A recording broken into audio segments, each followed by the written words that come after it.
Hello, I'm Jonathan Wyner, and thanks for watching another one in the series of bits and pieces about mastering from MWorks Mastering Studios. Today I wanted to talk a little bit about dynamic range.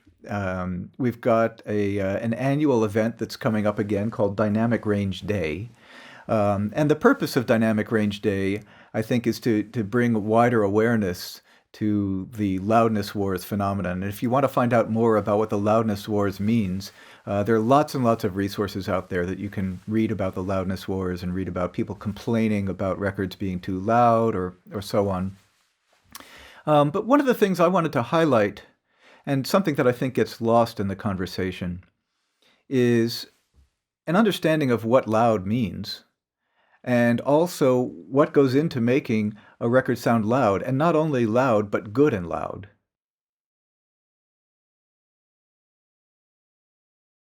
To my mind, the arrangement of a piece of music has as much to do with how loud a record sounds, if not more, than anything that happens subsequently. So, for instance, if you had, and I'll just sort of make a ridiculous example, if you had a record that had, 12 arco basses or fretless jazz basses, with a low C on the top string, all playing at once, it might be difficult for that record to be loud, in part because there's so much low frequency energy, but also you have all of these instruments competing for the same space in the audio spectrum. And so it's hard to make any one of those instruments stand out clearly and to make a loud sounding record. And I guess in this case, loud might translate to clear.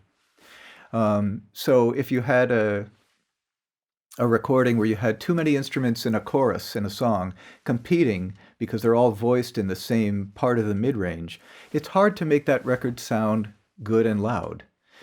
So I think there's something about the proportion that goes even into the writing and the arranging of a piece of music as you're recording it that plays a large part in making a record sound loud. So one concept that I think is interesting to think about and important ultimately as a mix engineer is to think about the relationship between the mixer's job and the arranger's job. Now, when you have a piece of music that's well arranged, um, all of the parts are working together so that when it comes time to mix, you don't have too many instruments all layered in the same area. You don't have all, everything's not layered in the alto range or in the tenor range or in the soprano range. You might have a guitar that's playing that's a supportive line, and you might have a guitar solo that's playing up higher, and your vocal might be sitting somewhere in between. And so the arranger's thinking about this when they're putting together a piece of music, and a mix engineer needs to be thinking about what the arranger intended.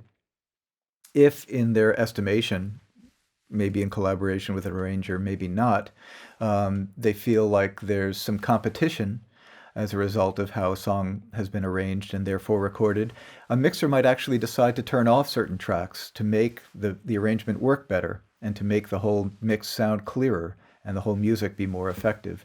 So I think that the mixer really has a job to respect and understand the arrangement and execute it as well as possible.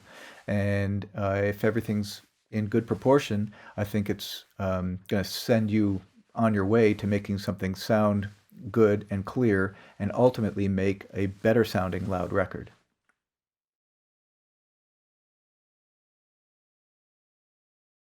I think it's important to understand what you should and shouldn't expect from mastering in terms of making your record louder. In the sense that a good mastering job might make your record sound clearer, might take out some energy that's obscuring the overall sound or the overall picture. In some ways, I think that people might make an analogy between mastering and, polishing glass so you can see through it better. You get a better picture through a window to see the picture that's outside.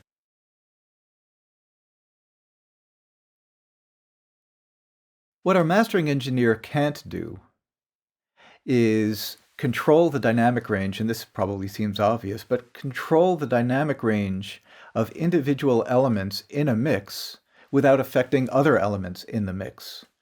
Um, that's the mix engineer's job.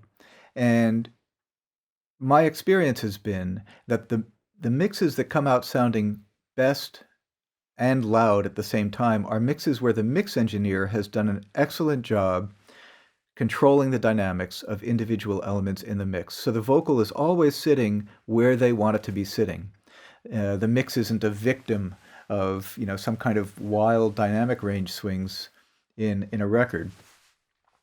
Of course, this always has to be taken in a genre-specific context. A classical solo violin recording might have much more latitude in terms of real dynamic range than a pop vocal sitting in the middle of a pop song mix. But if the mix engineer has command of their compression tools, you don't want to over-compress things, obviously, but can compress things in such a way to keep the individual elements in the mix in their place, then there's much less that the mastering engineer has to struggle with, and the mastering engineer can really focus on that last little bit of finesse and polish in the overall mastering of the record.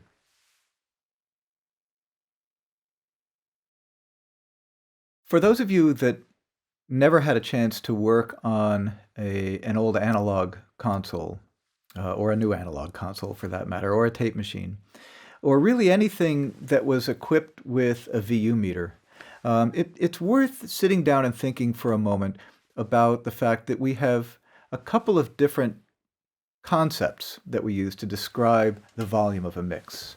We've got something called the RMS level, or the average volume. It's the thing that would sit around 0 on an old console, 0 VU.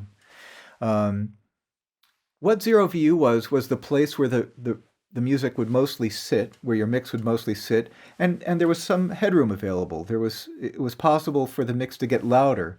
If new instruments came in a chorus, the level would rise. And when it got quieter, the level would fall. And that was all with respect to 0 VU, or the RMS level. Then we've also got this thing called peak level. And the peak level is the instantaneous signal that lives right at the very top of the dynamic range.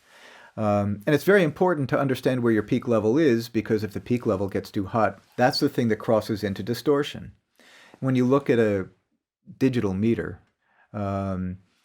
peak reading meter, it's going to show you 0 at the very top of the scale. By and large, we don't want the signal to cross over above 0 because that will incur distortion. So the peaks are important because avoiding going over 0 keeps us away from distortion. But other than that, that's really all that 0 or that peak level tells us. So when we think about how to prepare our mixes or how to prepare our masters, we need to understand the relationship between the average level and the peak level.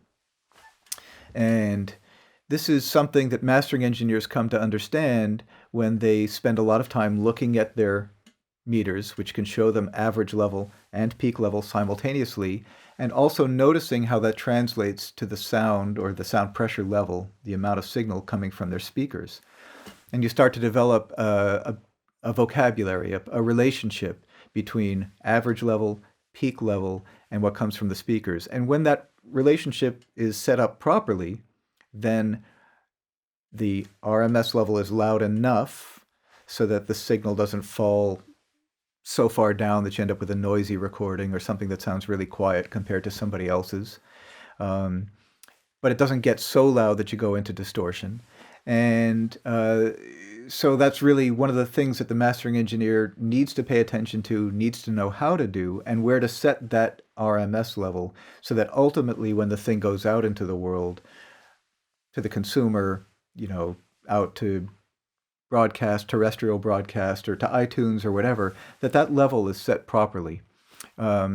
So for those of you that are interested in this, I'm sure there are lots of resources online that you can research more about average volume, peak volume, and certainly with Dynamic Range Day happening, there'll be lots of information available. There's a website that is the home of Dynamic Range Day, and I'm sure there are lots of interesting discussions and resources to be had there, so enjoy Dynamic Range Day.